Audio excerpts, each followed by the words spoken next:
ज्ञानेश्वर महाराज की जय, जगद्गुरु तुकाराम महाराज की जय।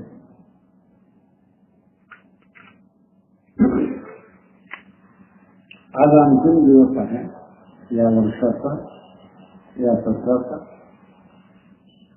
आणि कठोपनिषद सकाळच्या प्रहरी यम आणि नचिकेता याचा संवाद आपण ऐकला।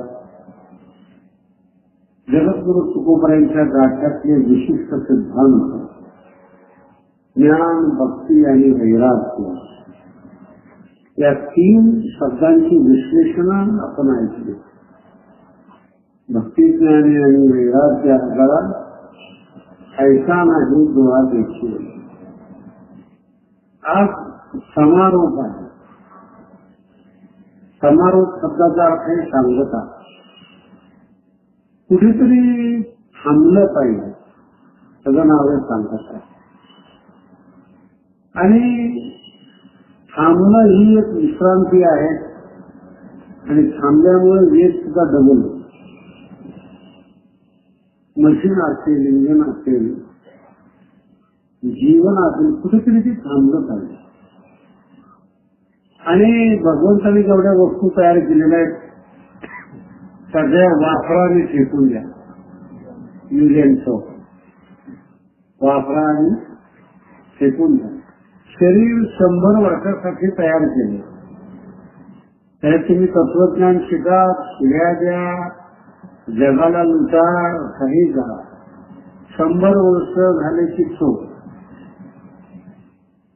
पण 100 वर्षामध्ये प्रेरणा देणारा जो आत्मा आहे त्याच्याबरोबर चिकटलेले जे कर्म आहे त्याचं फळ अनंत जन्मापर्यंत भोगावं लागतं, हे सुनिश्चित।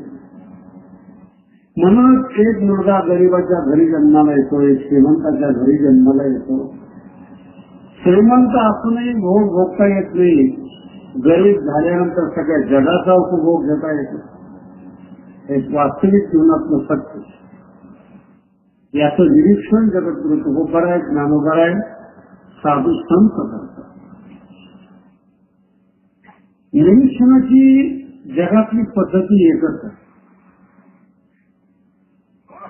कुठल्या विषयाचं संशोधन केलेलं आहे याला महत्व नाही, संशोधन करण्याची जी पद्धती आहे ती एकच।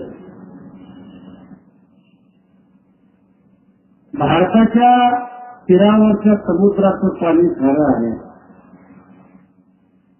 पॅसिफिक समुद्राचं पाणी गोड असं थोडंच असू शकतं। अमेरिकेच्या तीरावरचं पाणी सुद्धा खारंच आहे, युरोपच्या तीरावरचं पाणी सुद्धा खारंच आहे। असं ते संशोधनामध्ये बदल होतो असं नाही, काही माणसाच्या डोक्यामध्ये विभाग आहे, त्याला खऱ्या अर्थानं द्वैत म्हणतात, संकुचित वृत्ती म्हणतात। आपली माणसं गहू खातात म्हणून काही इंग्लंडची माणसं गहू खात नाहीत का? एवढा फरक आहे की लोक चमचेने खातात, चमचेची आवड आहे त्यांना। आपले माणसं हाताने साफ करतात, हाताने खातात। आपली माणसं जमिनीवर बसून खातात, भारतीय संस्कृतीच्या पद्धतीने खातात। पण निसर्गाने निर्माण केलेले नियम समुद्रासारखे सगळ्या मानव जातीला सारखे। तिथेही 100 वर्षाचं आयुष्य आहे, अमेरिकेतही 100 वर्षाचं आयुष्य आहे, आणि भारतातही मनुष्य आहे। भेद मानवाने निर्माण केलेला आहे, ईश्वराने निर्माण केलेला आहे। जे पदार्थ भगवंतांनी एका माणसाला दिलेले यावत प्राणी मात्राला ते पदार्थ आहेत। सगळे माणसं डोळ्यांनीच पाहणार, सगळे माणसं कानानेच ऐकणार, सगळी माणसं कडधान्यच खाणार, सगळी माणसं झोपणारच, सगळी माणसं मरणारच। जे जे जन्माला आलेला आहे, जे जे बर का, मनुष्य म्हणून नाही, पशु पक्षी वस्तू कितीही आरशाला जपा कधी ना कधीतरी तो सुटणारच आहे. हे भगवंताचा नियम आहे. जातही घोर मृत्यू ध्रुवम जन्म मृतस्थिती तस्माद अपरिहार्य अर्थे नत्वम सूचित मला. अर्जुनाच्या बाबतीमध्ये सांगितलेला शब्द फार गोड आहे. अर्जुना, समोर कौरव आहेत आणि तो मारण्यासाठी उभा आहे. त्यांना मारण्यासाठी तुझ्या अंतःकरणात संकोच निर्माण झाला. कसं मारावं हा संकोच तुझ्या अंतःकरणामध्ये निर्माण झालेला आहे. तू एक लक्षात ठेव, तू मार अथवा नको मारू, समोरची माणसं अजरामर नाहीत, ते निश्चित आहे. ज्यातही ध्रुव मृत्यू जन्माला आलेला आहे त्याचं मरण सुनिश्चित आहे. आणि सतता जे मेलेलं आहे ना त्याचा जन्म पुन्हा एका बाजूचा सिद्धांत नाही ना. ज्यातही ध्रुव मृत्यू आणि ध्रुवम जन्म होत असतो. जो मेलेला आहे ध्रुवम शब्दाचा असतात निश्चितच असणार जन्म होतो. तस्मात अपरिहार्य अर्थे या गोष्टीमध्ये काहीही चालत नाही. अपरिहार्य गोष्ट आहे. नक्वम सोचू तुम्हाला या भानगडीत शोध करणं सोडून जगद्गुरु तुकोबा ज्ञानोबायांनी मृत्यू येतो याचा शोक करत नाही, पुन्हा पुन्हा नको याचं नाव आहे मुक्तता. मरण्याबद्दल तक्रार नाहीये. मरायचं किती वेळा त्याच्याबद्दल तक्रार आहे. जन्माला आलेला आहे, मरण निश्चित आहे. शास्त्रकारांनी फार सुंदर वर्णन केलेलं आहे. एके जय्य बला भगीरथ रघु श्रीराम भीष्मा दया. आपल्या भारतीय संस्कृतीमध्ये अजय्य असणारे, ज्यांना कुणी आजपर्यंत पराभव न करू शकणारे, एके जय्य बला भगीरथ, गंगाचं अवतरण करणारे. आपल्याला डोक्यावर पाणी आणता येत नाही आणि बर्फाच्या डोंगरातून गंगेचं अवतरण भगीरथने करून आणलेलं आहे. कुठल्याही परिश्रमाला भगीरथ प्रयत्न म्हणतात. कुठे जात शास्त्रकार प्रश्न विचारतात, कुठे ते भगीरथांनी गंगा आणलेली. एके जय्य बला अजय्य बला भगीरथ रघु, रघु इंद्राबरोबर युद्ध करणारा. श्रीराम भीष्मादया, ज्या रामनामाचं चिंतन केलं जातं ते रामचंद्र प्रभू. आणि ब्रह्मचर्याचा ज्यांना अभिमान होता ते भीष्मा अधिक कुठे आहे. पतिव्रतेचा अभिमान बाळगणारे सीता अनसूया दिगा, अनुसूया कुठे आहे. तपश्चर्याचा अभिमान बाळगणारे वशिष्ठ विश्वामित्र, वातांबू करणारा क्षणा, पानं आणि वारा खाऊन जगलेले ती लोक, इतकी महान तपश्चर्या केलेली कुठे आहेत. 3 चरणांमध्ये प्रश्नचिन्ह लावले बरं का, कुठे आहेत, कुठे आहेत, कुठे आहेत. राजे कुठे गेले, पतिव्रता कुठे गेल्या आणि तपश्चर्या करणारे कुठे गेले. प्रश्न आहे कुठे गेले. आणि त्यांनी सूत्र खाली देऊन टाकले, सर्वे काल करा जनक व्यापार गारंगता. सगळे ते सगळे जसे माणूस चणे खातो ना तोरणामध्ये, एवढ्या मोठ्या तोरणामध्ये सगळ्यांनी कुठे गेले काही कळत नाही.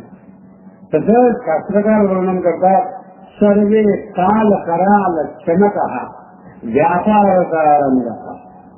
एवढा मोठा काळ आहे, त्यांनी जसे फुटाने खावेत ना तसंही अनुसया, रघु, भीष्म, वशिष्ठ, विश्वामित्र फुटाण्याप्रमाणे समाप्त करून टाकले. आज कोणीही शिल्लक राहिलेलं मृत्यू निश्चित आहे. मरायचं किती वेळ आहे या चक्रव्यूहातून सुटका झाली पाहिजे. किती वेळा जन्म यावे, किती व्हावे फजित. प्रत्येक जन्मामध्ये मार खायचा का, प्रत्येक जन्मामध्ये दुःख सहन करायचं का, प्रत्येक जन्मामध्ये भावकीने त्रास द्यायचा का. कुठेतरी आपल्या जीवनाला हे गती थांबली पाहिजे, ते नको. म्हणून साधू संतांची ती भयच नाही. माणसाशी संबंध तोडतात साधू संत, याचं कारण नको म्हणून जीव भ्याला शरण गेला आहे. जगद्गुरु तुकोबाराय सांगतात, कंटाळतात जगद्गुरु तुकोबाराय. किती किती दिवस स्पष्ट व्हायचं. गावकऱ्यांचा अनुभव घेतला, जगाचा अनुभव घेतला आणि जगद्गुरु तुकोबाराय भगवंताला प्रार्थना करतात. काल ज्ञानोबारांचं सांगितलं आहे की ज्ञान चक्रवर्ती तू तो ज्ञानाशी संबंधते. वारकरी संप्रदायातला कुठलाही संत अकल्पितपणाने शरीर सोडलेला नाही. ठरवून मृत्यूवर मात करून शरीर सोडलेलं. नाथ महाराज निघाले मृत्यूतून. पुन्हा एका बाईने सांगितलं की बाई माझी पूर्वी माहेरला सासरी नांदेड करते मोठ्या आडवा. एक नट महाराज उठून म्हटले बाई पोरगी जाऊ दे, मी दुसऱ्या दिवशी मरेल. मरण साधूच्या हातामध्ये. जे चिंतायले ना ते मरण. आणि 5 दिवसात जर काही लक्षात नाही राहिलं ना, हा सिद्धांत लक्षात ठेवा. मरण म्हणजेच भगवंत. मरण म्हणजे भगवंत, दुसरा कुणी नाही. ते 2 रूप आहेत. आम्ही जे म्हणतो ना सुंदरते ध्यान उभे घेते वरी करकटे वरी ठेवून रूप पाहता हे तुमच्यासाठी स्वरूपाचं वर्णन आहे. पण त्याच नाण्याची दुसरी बाजू मृत्यू म्हणजेच भगवंत आहे. मृत्यू काही दुसरा कुणी नाही येतो. म्हणून विश्वरूप दाखवल्यानंतर अर्जुनाला सांगितलं, अर्जुना अरे तू नुसतं निमित्त मात्र भवत व्यर्थात मारणारा म्हणून मी निर्माण करू शकतो म्हणून समाप्त करू शकतो. अर्थ काढून निर्माण करू शकतो म्हणून समाप्त करू शकतो. तुम्ही निर्माण करू शकत नाही. जगायला महादेव निर्मिती तुमच्याकडून काय होणार. जे निर्माण झालेलं आहे त्याचं संशोधन लक्षात येतं. जे आहे पण अज्ञानाने झाकलेलं आहे त्याचं संशोधन आहे. म्हणून शोध म्हणतात, निर्मिती नाही. 2 दगड घातले अग्नी निर्माण होतो. आता हे घासायचे दगड याचा शोध लागला. तर 2 दगड घासायचे मग आपले 2 दगडात अग्नी आहेच, फक्त घासण्याचा शोध लागला. दुधामध्ये तूप आहे, सुरुवातीला शोध लागला नाही. नलराजा आणि नलराजा नलदमयंती अन्न शिजवण्यातली जी कला आहे त्याची देवता नलराजा आहे. स्वयंपाक कसा बनवावा आणि त्याच्यामध्ये किती प्रमाणामध्ये काय काय टाकलं म्हणजे त्याचे रस बदलतात. त्याच्या पूर्वी नलराजाच्या पूर्वी स्वयंपाकातली कला एवढी निष्णात नव्हती. एवढं लोकांना माहीत नव्हतं. कच्चं मांस खायचे, कच्चे फळ खायचे, कच्च्यावर जीवन जगायचे. त्याची चव संशोधन केलं ते नलराजाने केलं आणि त्याचं संशोधन अजून चालू आहे. चायनातले माणसं कसे खातात, युरोपचे कसे खातात, भारतीय संस्कृतीचं जेवण कसं आहे ते कसं आहे त्याची त्याची पद्धत आहे. संशोधन शोध आहे. म्हणून भगवान एका बाजूने सुंदर आहे, त्याचं दुसरं स्वरूप आहे मृत्यू. मारावंच लागतं इच्छा नसताना. इच्छा नसताना मारावं लागतं. मारणारा कोण आहे? परमात्मा आहे. विश्वरूप दाखवलं भगवंतांनी. लढीवाळपणा होता अर्जुनामध्ये आणि ते विश्वरूप दाखवलं. महाराज घाबरत घाबरत विचारलं, दाखवू शकत असलं तर बघ पाहिजे तर इच्छा. आणि ते विश्वरूप दाखवलं. सुरुवातीला बरं वाटलं विश्वरूप. देवा पहिला चमत्कार आहे, इथे कैलास दिसतो आणि इथे ब्रह्मदेव दिसतो समोरासमोर. याचं कारण काय माहिती का? जितक्या माणूस उंचीवर जातो ना तितके पदार्थ जवळ दिसतात. आता एक बाजू लांब आहे आणि एक बाजू जवळ आहे. आपल्याच्या शेतीचा भाग इथून दिसत नाही आणि शेताच्या माणसाने एकत्र भाग हेलिकॉप्टर आले की दोन्ही भाग एकत्र दिसतो. त्याची उंची असते. तसं भगवंताच्या सामर्थ्यामुळं दिसदृष्टीमुळं एका बाजूला कैलास पर्वत, एका बाजूला ब्रह्मदेव. सगळी सृष्टी भगवंताच्या मुखात दिसायला. दिशो न जाणे न लगेचे सर्व, न पूर्व राहिली न पश्चिम राहिली, काहीच दिशा राहिल्या नाही. कुठून सुरुवात करावी, सूर्य कुठून उगवतो काहीच कळायला तयार आहे. दिशो न जाणे न लगेचे सर्व. आणि हळूहळू ते सुंदर दिसणारे जे मुख आहे ना, दिव्यमाल्याम दिव्यगंधा मुले गुणम, सगळं दिव्य दिव्य सुगंध दिव्य आलाय, रूप दिव्य आलेलं आहे. गळ्यामध्ये ज्या माळा आहेत भगवंताच्या त्या दिव्य आहेत. गंध जो लावलेला आहे भगवंताने तो दिव्य आहे, चमकणारा आहे. सर्वाश्चर्यमयम देवम, पाहायला बरं वाटतं. आणि जसं जसं जसं जसं विश्व दिसायला लागलं ना, काही काही प्रलयचे भयंकर दिसायला लागले. भगवान इतकं सुंदर निरीक्षण केलं अर्जुनाने, जेव्हा ही जे मोठे मोठे मस्तक आहेत, जे स्वतःला देव नाही मानणारे आहेत, त्या सगळ्यांचं जे मस्तक आहे ना, उत्तमांगही हा गोड शब्द दिलेले दाखवायला आहेत. उत्तमांग म्हणजे मस्तक, हे दोन दाराच्या मध्ये आपण दाबतो का काढतो, त्याच्यावर वर काढतोच ना, तर डोक्यातलं जे मांस आणि रुधिर आहेत ना, तुझ्या दाताला चिकटलेले दिसतात. काय पाहिलं बघा, जी मस्तक आहे हीच मस्तक तू नाही म्हणणारी होती, पण काळाच्या जबड्यात सापडली. शब्द प्रयोग करा, कुठे काळाच्या जबड्यात सापडली आणि कुठल्या कुठं किमती निघून गेले काही कळणार नाही. भगवान शंकराचं वर्णन येतंय, बस मोठी रुंदमाळा.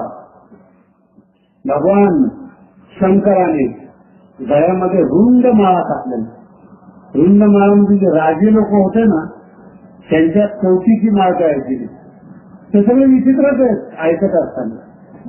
फुलाची माळा आहे, कुसुमाची माळा आहे, सगळी सगळी माळा आपण पाहतो.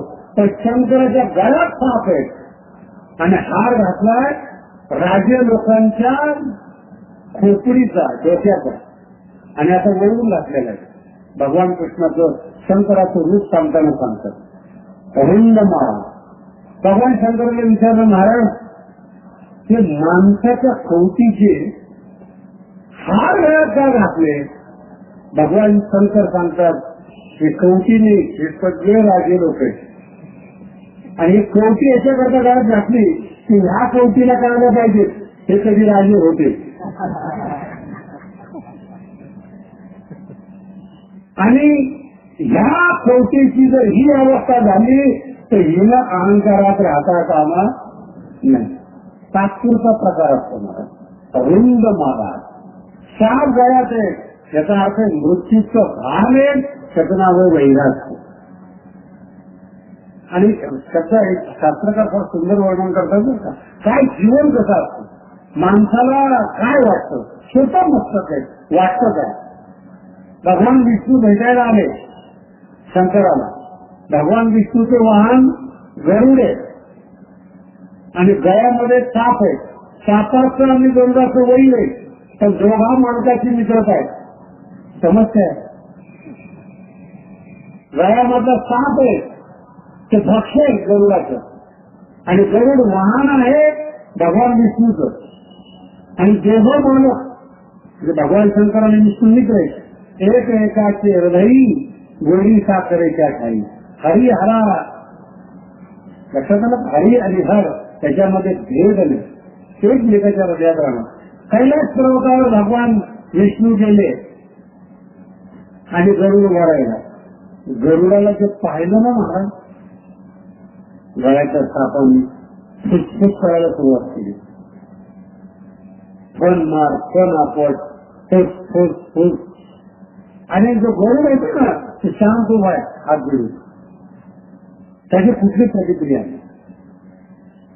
भगवान शंकरांनी त्या गळ्यातल्या नागाला 2दा 3दा खासवण्याचा प्रयत्न केला, तरी त्याचं फुसफुस चालू. गळ्यात आहे ना शंकराच्या, नाही तर जास्त फुसफुस करायला लागल्यानंतर गरुड म्हणतात ज्ञानाने नागेंद्र तव प्रभाव. हे नागदेवता, नागराज, तुमच्या ताकद किती हे मला माहिती. आमचा नागचा म्हणजे साप असतात. गरुड सांगतात ज्ञानानी नागेंद्र तवा प्रभाव, तुझा प्रभाव मला माहिती आहे. आमच्या पुढे त्या गर्जना करतो, मला माहित नाही ती ताकद काय असं समजू नको. कंठे तो गर्जती शंकर, शंकराच्या कंठात बसलेला आहे म्हणून गर्जना करतो. या जगामध्ये गरुडाचा सिद्धांत आहे ना, या जगामध्ये स्थान प्रधानम न बल प्रधान, या जगामध्ये स्थान प्रधान एक माणसं, बल प्रधान नाही. स्थान प्रधान माणसावर नपुंसक माणसं बसले तरी पुरुषांना त्याला नमस्कार घालावा लागतो. स्थान प्रधानम न बल प्रधानम, स्थाने स्थिते का पुरुषो किशोरा, असा इतिहास भरपूर मोठा आलेला आहे. काय किंमत आहे यांना? स्थान प्रधान आहे, त्या स्थानातून बाजूला गेले, दुसऱ्या दिवशी कॅमेरा बंद. स्थान प्रधान न फल प्रधान, दोघं एक आहे, दोघांचं भान आहे, पण जो छोटा वर्ग आहे तो फुसफुस करतो. तारुण्याच्या मध्ये न मानी कोणाची सदा मोठमोठी धुळी राहायचा, हा सुंदर वर्णन आलेलं आहे. छोटे भगवान शंकर सांगतायत की राजे लोक आहेत, त्यांना गळ्यात टाकण्याचा अर्थ असा आहे, मृत्यूचं नेहमी भान असलं पाहिजे. काळ कुणाला माफ करत नाही. काळाच्या तडाख्यातून आजपर्यंत कोणी वाचलेला नाही. सगळी चुका होऊ शकतात, काळाची चूक होत नाही. आणि काळ आहे ना एकदम घेऊन जात नाही, जीवन करत घेऊन जातात. एकदम मारणं तर काही वाटत नाही ना, असं जीर्ण करत करत करत करत करत मृत्यू मारावा लागतो. महाराज इथपर्यंत जीर्ण करतो. ती दुर्दशा अनेक माणसाच्या जीवनातली असते, शब्दप्रयोग देत. आणि ते भगवान शंकर ज्यांनी आपलं वास्तव भान ठेवलेलं आहे, ते भगवान विष्णू समोर दिसत आहेत. परंतु ह्या अर्जुनानं त्यांचं जे स्वरूप पाहिलं, विश्वरूप पाहिलं, ते दहा भयंकर विश्वरूप. आणि पाहता पाहता अर्जुनाची शुद्ध हरत नाही. शब्द कळला मला, शुद्ध हरत नाही. हे कृष्णच आहे हे विसरून गेला अर्जुन. हे विश्वरूप मीच मागितलेलं आहे पाहण्यासाठी, हे अर्जुन विसरून गेला. ही आपला देव नाहीये, आपला देव नाहीये, हे डोक्यामध्ये बसलं. आणि मग प्रश्न विचारला, अच्छा हे नेको भवान उग्र रूपो, भवान उग्र रूपो मी आख्या आहे, तुम्ही कोण आहात हे सांगा बघा. प्रार्थना करून मी स्वरूप मागितलं तर अर्जुन विचारतो की हा कोण आहे. आणि प्रश्न विचारतो, अख्याई नेको भवान उग्र रूपो, भगवान उग्र रूपो मी अख्याई, कोण आहे तुम्ही, कुठून आलात. आणि विश्वरूपाचा पहिला शब्द हाच आहे. अर्जुना कालोस्मी अहम काल हा अस्मी, मी या जगाचा काळ आहे, हे भगवंताचं खरं स्वरूप आहे. अहंकारात नकार. ज्ञानोबांनी हा शब्द फार वेगळ्या पद्धतीने मांडलेला आहे. निहाळिका केवडा पसरला असे कवडा, कळवली माझी वडा आकार काळ. म्हणून आपली जन्म तारीख म्हणजे काय, काळाची नोंद आहे. आणि मृत्यू तारीख म्हणजे काय, तेव्हा काळाने झडप घातली त्याची ती तारखेची नोंद आहे. काळ अनंत आहे. आणि एक लक्षात ठेवा, काळाचं काहीही परिवर्तन होऊ शकत नाही. अनुकूल असतो काळ आणि प्रतिकूल असतो काळ. याचा अर्थ असा नाही की शनी ग्रह अनुकूल आहे आणि राहू अनुकूल आहे, असं नाहीये. भगवंत अनुकूल आहे आणि भगवंत प्रतिकूल आहे. ज्ञानोबा तुकोबाईचा फार गोड सिद्धांत आहे. अर्थ लक्षात येतं काय म्हणून, कधी ज्ञानोबा तुकोबाई ग्रहावर विश्वास ठेवत नाही, कशावरच विश्वास ठेवत नाही. फक्त एकच विश्वास आहे, काळ म्हणजे परमात्मा अनुकूल आहेत का नाही हाच विषय. तो अनुकूल असेल ना, सगळ्या प्रतिकूल वस्तू समाप्त होतात. व्यवहारामध्ये सुद्धा हाच नियम आहे. वर अनुकूल असेल ना, खाली किती अपराध करा काही होत नाही. हाच सिद्धांत परमार्थामध्ये. देव अनुकूल आहे ना, काही होत नाही. त्याला म्हणतात काळ. आणि काळ सतत अनुकूल असेल याची शाश्वती देता येत नाही. काळाचा वापर कसा केला याच्यावर काळाची अनुकूलता आहे.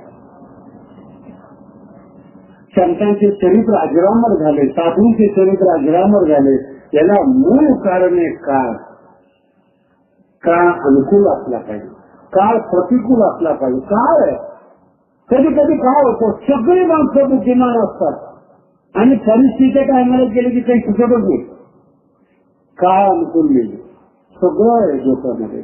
लिहायला बसलं ना काहीच आठवत नाही ना. लोक त्याला डिप्रेशन म्हणतात, परीक्षेची भीती म्हणतात, काय जे माहिती असेल ते म्हणतात. आणि काही काही महाभाग्यवान वर्षभर अभ्यास करत नाही आणि शेवटचे महिना 2 महिने अंदाज घेतात. बरं अभ्यासही करतात. अंदाज कोणता कोणता प्रश्न येऊ शकतो तेवढा आपला अभ्यास करा. 2 महिन्यात अभ्यास करतात, परीक्षा देतात. त्याचा अर्थ असा नाही तिथे भविष्य जाणार आहे, अंदाज आहे. काय अनुकूल आहे, जे होणार आहे ते चुकले फक्त. ज्ञानोबांचा सिद्धांत आहे बरं का, जे होणार आहे ते चुकले, असं सुचत नाही तुम्हाला.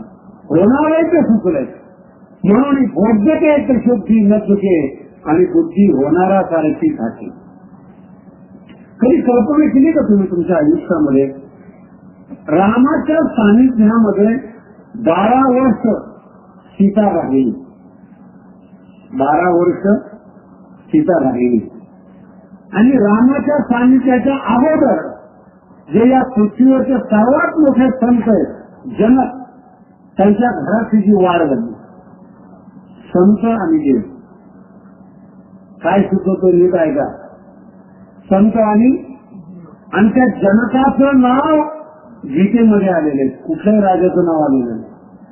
अर्जुना कर्म करायचे का, जनकाप्रमाणे कर्म कर.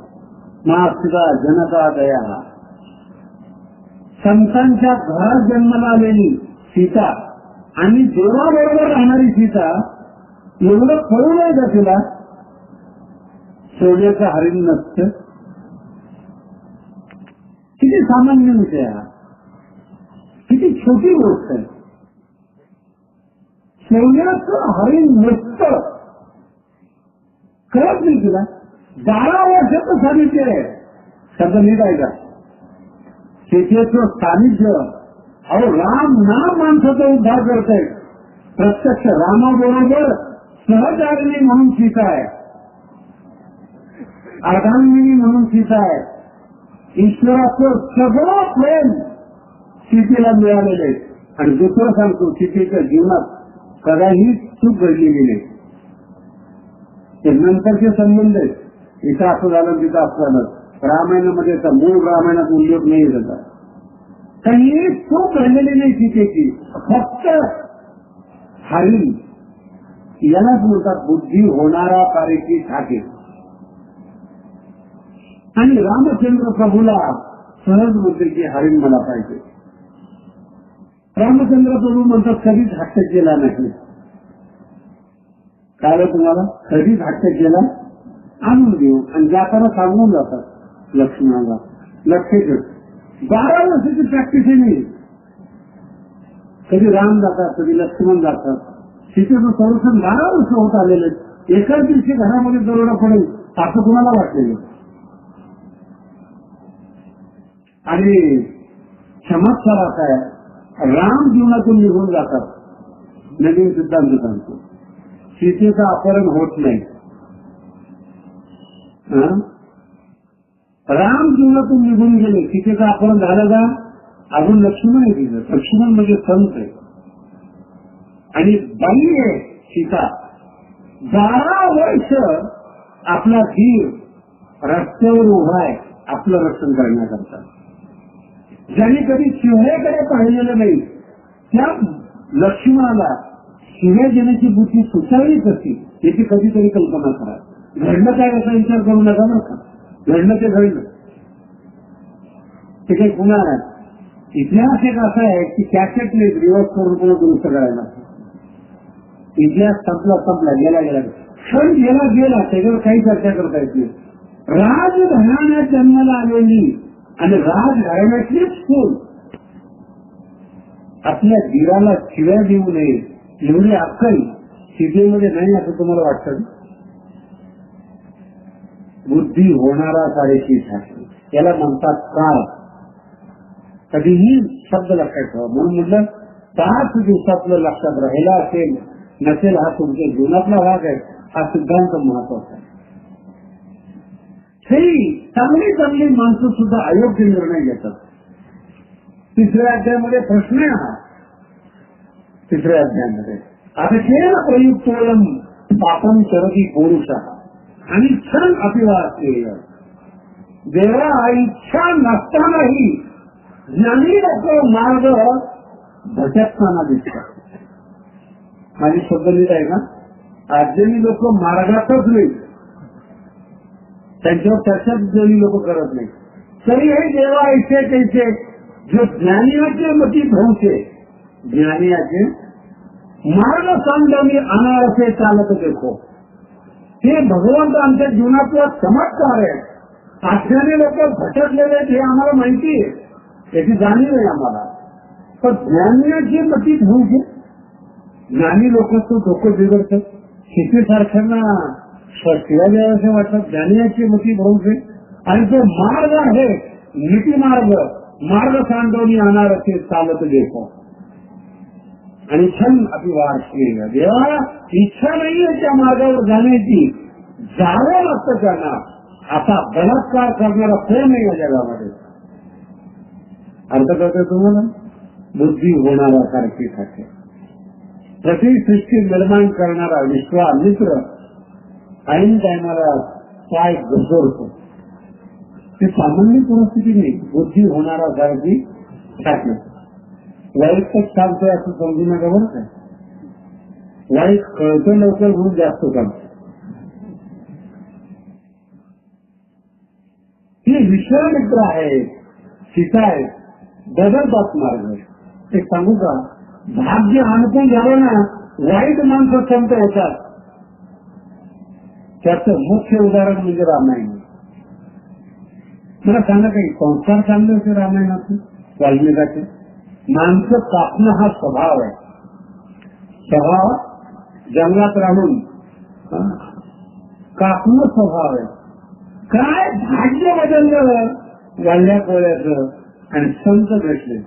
भाग्य बदललं, अनुकूल भाग्य बदललं आणि संत भेटले. काय मला सांगा ना तुम्ही. आज रामायण लिहिणारा डाकू आणि सांगणारे संत. कधी कल्पना केली तुम्ही? माणूस कोण आहे, कसा लेखक आहे? अरे रामायण लिहिल्या वाल्मिकाने हा भाग सोडून द्या. रामायण सांगणाऱ्याचे फोटो घरामध्ये पूजेला ठेवले जातात. लिहिणारा कसा असेल? कोण मोठा आहे? सांगणारा मोठा का लिहिणारा मोठा? बोला ना. रामायण लिहिणारे वाल्मिक मोठे का रामायण सांगणारे मोठे? पण लिहिणारा डाकू आहे. अहो मी तर असं सांगेन तुम्हाला, लिहून एवढे पैसे मिळाले नसतील जेवढे रामायण सांगून पैसे मिळतात.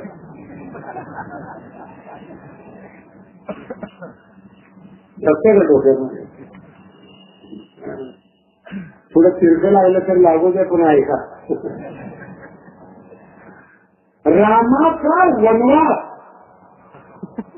रामाचा वनवास एसी मध्ये सांगितला जातो.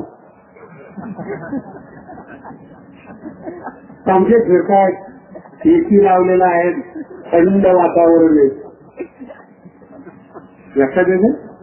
आणि एवढ्या थंड वातावरणामध्ये रामाचा वनवास सांगितला जातो. राम भटकतो कसा. आता आहे तरी कल्पना. राम वनवासात आणि रामायण सांगणाऱ्या एसी मध्ये. निरूपण दुःखाचं चाललेलं आहे. दुःखाचं निरूपण आहे, तर व्यवस्था सुधाची. आणि आज पर्यंत एवढी लोकप्रियता, रामायणाची लोकप्रियता कुठल्याही ग्रंथाला मिळालेली नाही. परिवर्तन, काय परिवर्तन मिळतं. आमच्या जगद्गुरु तुकोबारांचा हा मुख्य सिद्धांत आहे, म्हणून तो अंतिम दिवशी घेतलेला आहे.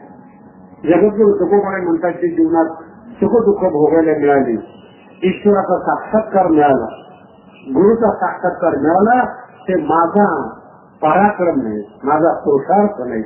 धन्य काळ संत देशी, काळ धन्य काळ, काळाने कृपा केली. हा सिद्धांत सकाळच्या वेळेस सांगितला होता. नायमात्मा प्रवचने लभ्य, ईश्वर प्रवचनाने मिळत नाही. न मेघया न बहुना श्रुते, फार बुद्धिमान आहेत म्हणून मिळत नाही. न मेघया न बहुना श्रुते, त्याला जेव्हा वाटतं की याच्यावर कृपा करावी तेव्हा तो दिसतो. प्रभूला जेव्हा वाटतं की आपलं स्वरूप प्रगट करावं त्याच वेळेस प्रभू भेटतात. तो सिद्धांत जगद्गुरु तुकोबाईचा अंतिम सिद्धांत आहे. धन्य काळ, काळ ईश्वराला नाही म्हटलेलं आहे, आता संताला म्हटलेलं नाही, आता देवाला म्हटलेलं नाही. धन्य काळ, काळाला म्हटलेलं आहे. धन्य काळ संत भेटी, ताई मिठी पडली तो. धन्य माझ्या जीवनातला काळ की ज्या दिवशी ताई मिठी पडली तो का रस्ता द्यायचा. फार सुंदर सिद्धांत आहे. धन्य काळ संत भेटी. कुठला काळ धन्य आहे? जिथे ईश्वराची अनुभूती त्या संतांनी भेटली नाहीत ना, त्यांची काळच पडली. धन्य काळ संत भेटी, संत भेटी, संतांच्या भेटीमध्ये. वाल्या काळाचा कोणता काळ चाललाय? नारद भेटले तो काळ, बाकीचा काळ नाही. आणि तो काळ काय केलं? जे संत स्वप्नात भेटत ते घरात येऊन भेटले. धन्य काळ संत भेटी, ताई मिठी पडली. संदेहाच्या सुटल्या गाठी, मनात जेवढी ईश्वराविषयी शंका होत्या ना, नित्यते हृदय ग्रंथी शिक्षणते सर्व संशया, क्रियंते स्वास्थ्य वर्णानी तस्मिन दृष्टे परावर. सगळं हृदय असं मोकळं झालं. आज जी लोक शंका घेतात, मला त्यांच्यावर कधीच शंका येत नाही की यांना शंका का आली. शंका येणं स्वभाव आहे, अडचण जीवन आहे.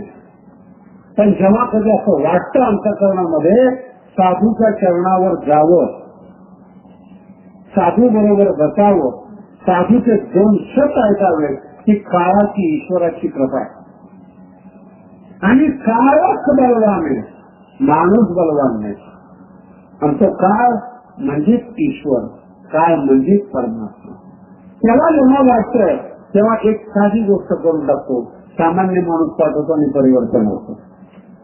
म्हणून आपल्या जीवनामध्ये जो काळ गमन असतं, दिवसभराचा जो काळ व्यतीत करतो, कोणाच्या निंदेमध्ये, कोणाच्या स्तुतीमध्ये, कोणाच्या पाठोपाठ पोटासाठी जगायचं इतकं कशाला करतात. कितीही अतिरिक्त कमवलं, जाताना काही पोटावर बांधून घेऊन जातोय माणूस. आणि सोनं चांदी ही पृथ्वीची गरज आहे, मेल्याची गरज नाही. मेलेल्या माणसाला आवश्यकता नाही सोनं चांदी. जगणाऱ्या माणसाची गरज आहे. माणसाने मूल्य निर्माण केलेले आहे. सोन्याला तुम्ही मूल्य देताय, साधूच्या दृष्टीने सोन्याला किंमतच नाही. बसते का डोक्यामध्ये काय बोललं? शिवाजी महाराजांनी तुकोबारायांना नगरांना पाठवलं, सोनं पाठवलं, सोनं. आणि जगद्गुरु तुकोबाराय म्हणतात, देव भेटला आता सोन्याची गरज काय? शिवाजी महाराजांचा नगरांना परत पाठवलं आणि शिवाजी महाराजांना पत्र पण लिहिलं. गाठ्यामध्ये शिवाजी महाराजांचं पत्र आहे, फार सुंदर आहे. आम्ही तेने सुखी म्हणा विठ्ठल विठ्ठलमुखी, एर तुमचे वित्त झालं हे मग मृतिके समान. हे प्रत्यक्ष करून दाखवलं ना तुकोबारायांनी. तुम्ही धन पाठवलं, माझ्या गरिबीवर तुम्हाला दया आली, माझ्या परिस्थितीवर तुम्हाला दया आली. तुम्हाला कल्पना नाही महाराज, जन्मदात आम्ही श्रीमंत आहोत. आणि श्रीमंती गेल्यासारखी तुम्हाला दिसते, वाढलेली आम्हाला दिसते. गेल्यासारखी तुम्हाला दिसते. हे तुमचे विकल ही जीवनातले बारीक निरीक्षणावर का. श्रीमंती वाढली आणि अन्न पचत नाही, याच्यासारखा गरीब माणूस जगात नाही. तुम्ही मानवी जीवनातली सगळ्यात मोठी शोकांची काही आहे. तुम्ही कमवलेलं कर्म तुम्हाला खाऊ देत नाही. कोणी प्रतिबंध केलाय खाऊ नका म्हणून? जसं जसं माणूस म्हातारा होतो ना तसं तसं तो जेवणाविषयी जागरूक होतो. देवाविषयी नाही बरं का, प्रवचन कीर्तनाविषयी नाही. त्याचा देव म्हणजेच डॉक्टर. आणि सांगून सांगून म्हणलो येऊ नका, काय बोलायला काही काम धंदे सांगतच राहतात. खाऊ नका यांचं म्हणणं आहे. पण डॉक्टर सांगतात महाराज लिव्हर खराब होत चाललेलं, जगायचे का तुम्हाला? हो, पिणं बंद करा. एका झटक्यात बिन मारायचं पिणं बंद होतं. शब्द बघा, लिव्हर खराब होते, अल्कोहोलचं प्रमाण पोटामध्ये जास्त आहे, खाणं बंद करावं लागेल. उष्णता शरीरामध्ये वाढतीये, मांस बंद करावं लागेल. माळ घातलेली काय व्हायची?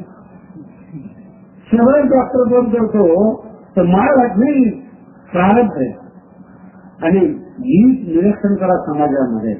माझा पुन्हा एकदा सिद्धांत सांगतो, काळ इतका बलवान आहे त्यांनी मारलेली चापट करत नाही. दिसायला बंगलाय तर बंगल्यातलं कुठं जेवढं समाधानाने राहतं ना तेवढा मालक कधीही समाधानी दिसत नाही. अनुभव घेऊन मालक आला की कुत्रं उठून उभं राहतं. अरे स्वतंत्र साबून, स्वतंत्र नाहण्याची व्यवस्था आणि कुत्र्यासाठी लवकर जीव घालायला. मी एका मोठ्या घरामध्ये गेलो, त्याचे वाटी भांड असतं भुगलट आहे, त्याच्यामध्ये चपात्या वगैरे टाकलेल्या दुधाने 3 लिटर दुधाने भरलेलं भांड, आणि स्वतः मालक ते भांडे घेऊन खाली चाललाय. मी विचारलं कुठं चाललंय? नाही बसच नाही आलो 2 दिवसांमध्ये.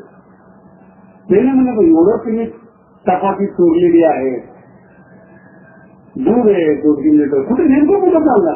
तुम्हाला घ्यायचंय का? त्याने म्हणजे खाली कुत्र त्याला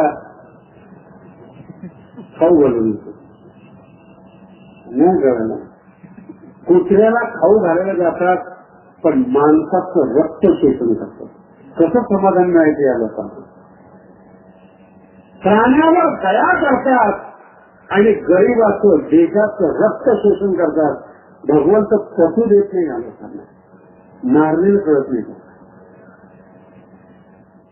आमच्या आळंदीमध्ये माझ्या लहानपणी खूप सुंदर घटना घडलेली, कदाचित सांगितली असेल पण फार इतिहासाला अनुरूप आहे. खूप सुंदर घटना आहे.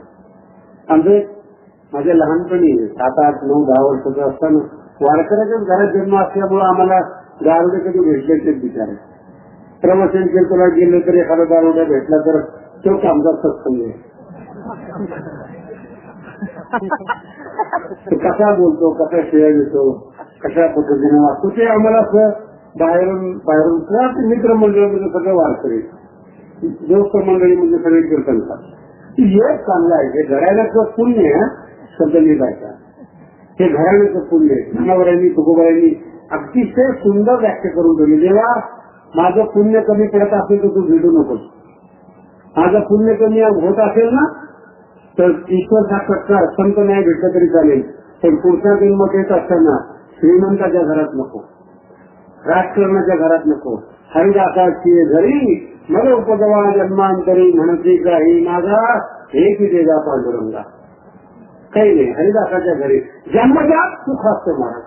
विचार शुद्ध, आचार शुद्ध, राहणीमान शुद्ध, वागणं शुद्ध, दुःख नाही जीवनामध्ये. हे घराण्याचे संस्कार असतात, हे घराण्याची पुण्य असते.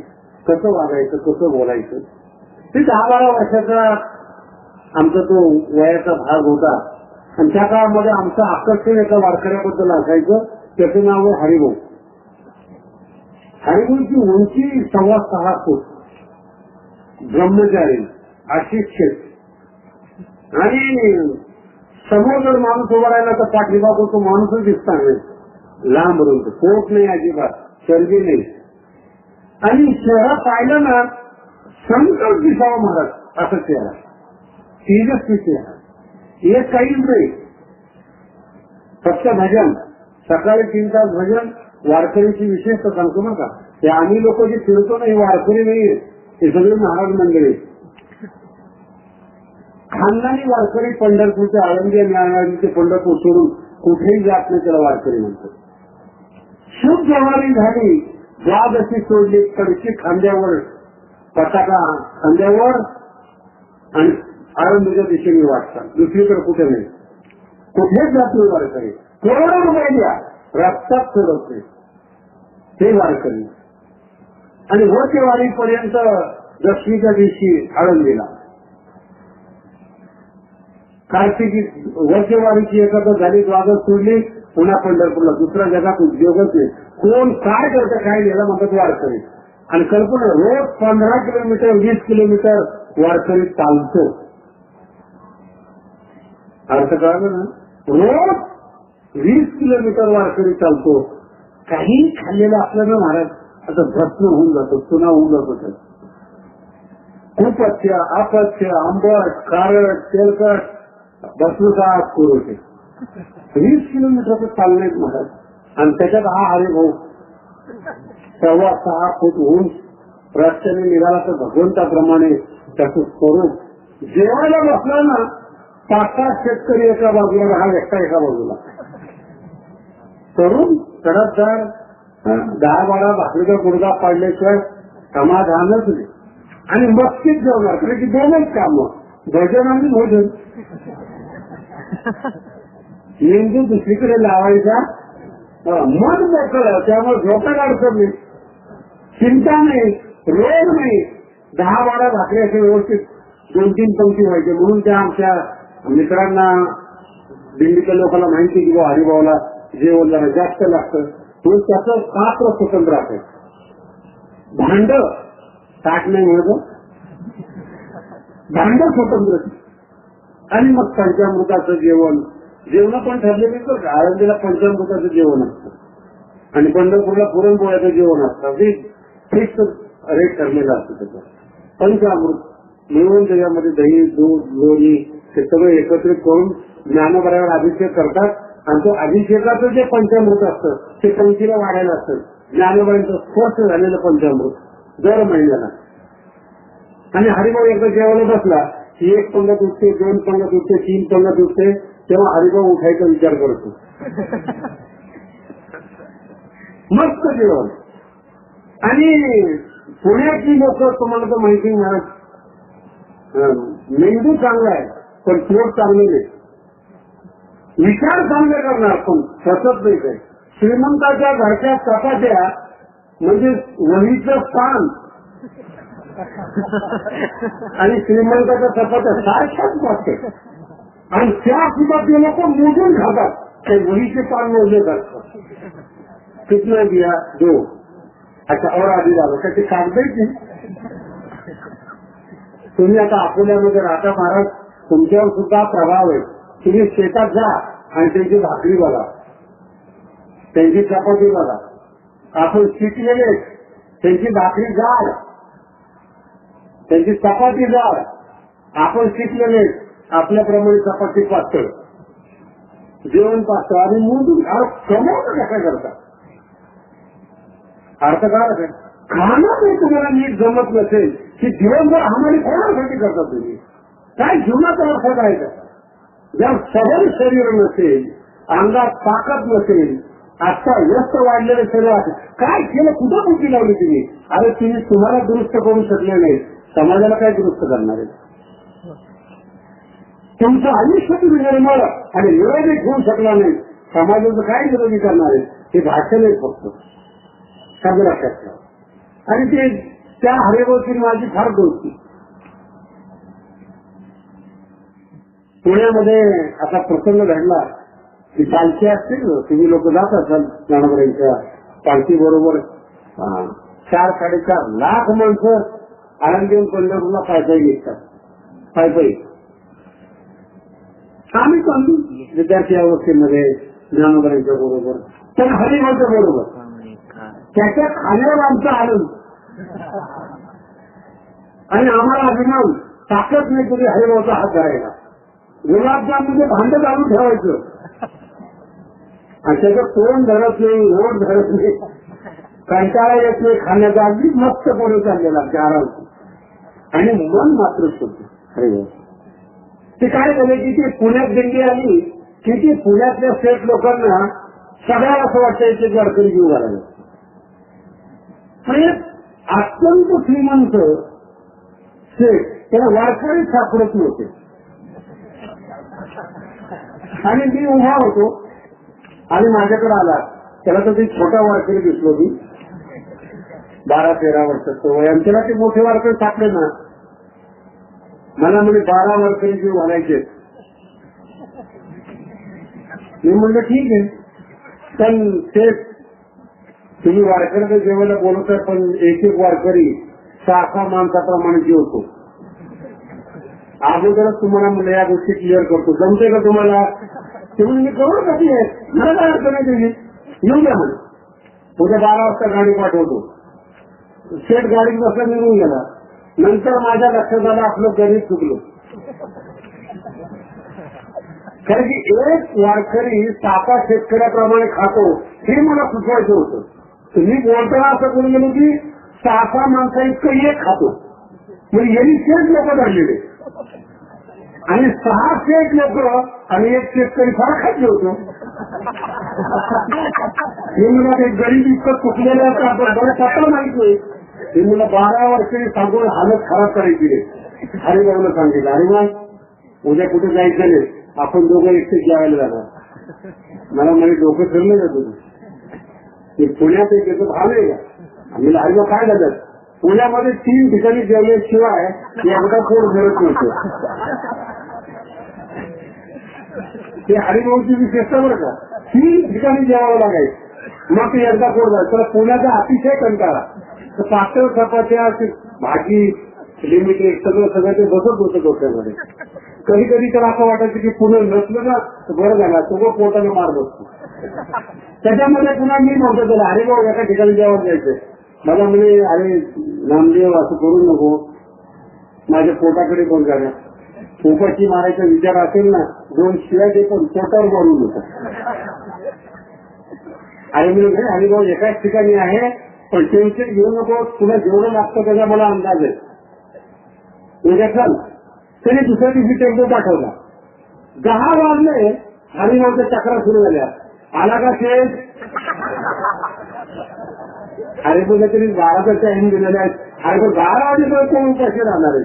म्हणजे थांब जरा, एकदा जेवून नका पुढे येतो. अरे म्हणजे नकोच मोठ.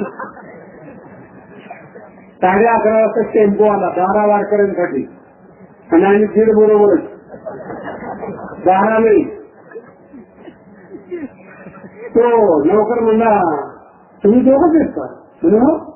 आणि 10 वारकरी कसं सगळेच लोक बोलवतात आज जेवायला, एकाच वेळेस 12 वारकरी मिळत नाही, 2-2 येतील. खाऊ बघा काय सुट्टीचा दिवस आहे, टेन्शन काय आहे त्याचं.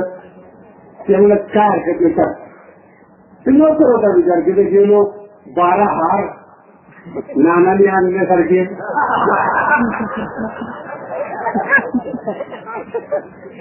ते 12 ताटं सांगितले सगळं असं खाटच करा. हरिभाऊ टेन्शन मध्ये भूक लागलेली. त्याचं लक्ष ताटाकडे, हाताकडे नाही. तेव्हा हाताकडेच नव्हतं आपल्या. ते बरं साधे माणूस 15 अध्याय पाठले, कोणतं अध्याय पाठले. त्याच्यामुळं ताटात करण्याबरोबर सुरू अशा अवस्थेतला. आणि आम्ही दोघं इतका थेट नाराज झाला.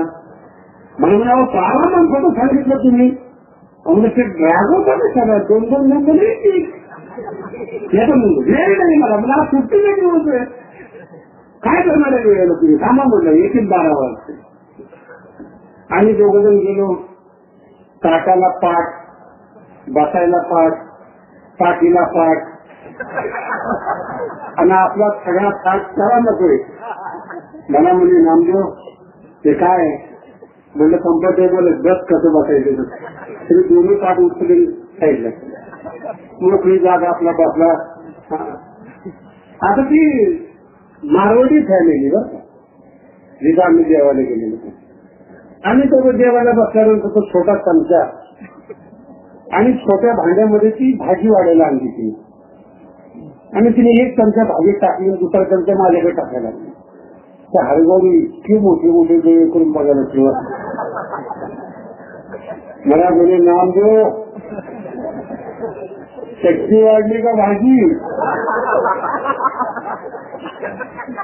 अरे काय बोला हरिगौर, बोला माता की क्या है?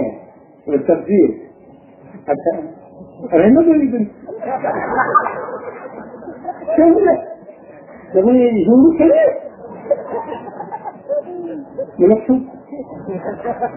भाजी तशीच केली. चपात्या आणल्याच्या कांतासारख्या पातळ 2 चपात्या वाढल्या त्या बाईने. मला म्हणे समजतं नाही काम करू. त्या घराच्या नेता काही नाही, तर बाईने तुला देता येत नाही मला, तुझ्यामुळे आपदा आमची. मला म्हणजे काय प्रकरण नाम देतो तुमचं का आपल्याला? तुला काय करते सांग म्हटलं. त्या बाईने ती चपात्या नव्हती 10-12 माणसासाठी ती घेऊन आलेली. 2 चपात्या टाकल्या. त्या बाईला म्हणजे देखो अशा अशी गेली ताटार यहाँ तक डालो.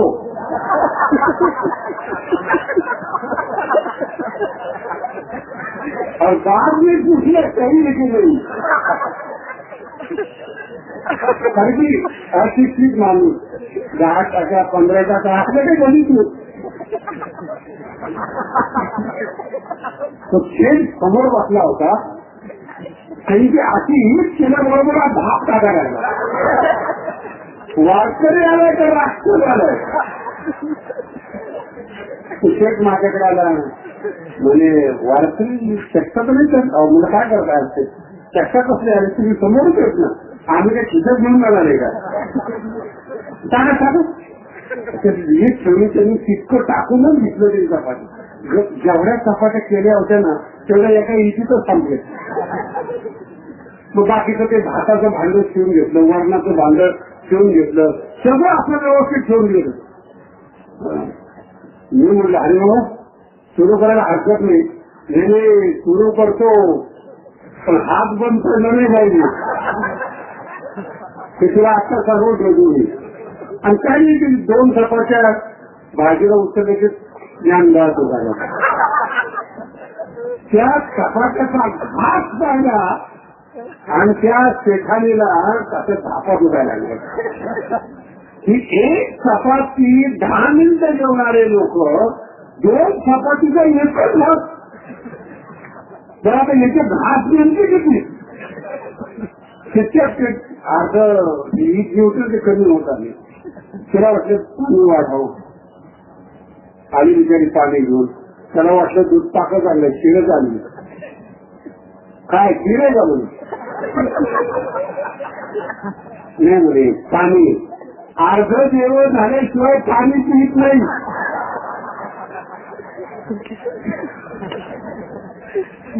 म्हणजे अर्ध जेवण झाल्याशिवाय पाणी पित नाही म्हणजे आम्ही पाणी स्पर्श नाही केला.